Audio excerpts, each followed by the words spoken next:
I was inspired to develop Wordnik because I knew just how many words were being ignored by traditional dictionaries, words that people were really interested in but couldn't find anything about. And I was also upset that dictionaries were set off by their lonesome and separated from the rest of the language. They were like an island, when really everybody deals with words all day long, and you want to be able to interact with words. So that's why Wordnik also has a lot of APIs, so that people building stuff with words have cool tools to work with. Wordnik is different from traditional dictionaries in a number of different ways. First of all, we're a lot bigger than most traditional dictionaries. We're about 8 times the size of the next biggest dictionary.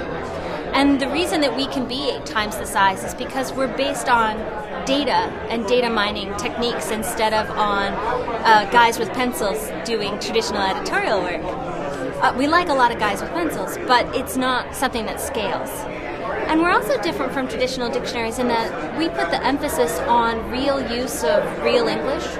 We'll show you as much information as we have found for any word that you're interested in.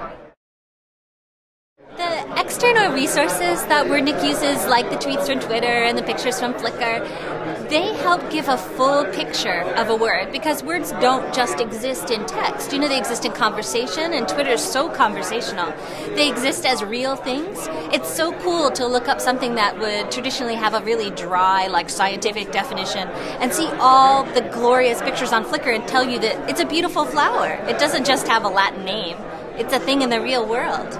We're trying to give a 360-degree picture of every word and give as much information as possible about every word so that people understand them better and can do better things with them. We have got about 150 partners who are using our APIs. Since our APIs are alpha, everybody's kind of in the prototype stage. They're doing some really cool things, though. There's some game stuff. There's a lot of teaching and pedagogical stuff going on. And then people just love to make, like, word of the day widgets. There's never a day that can't be improved with a word of the day in it.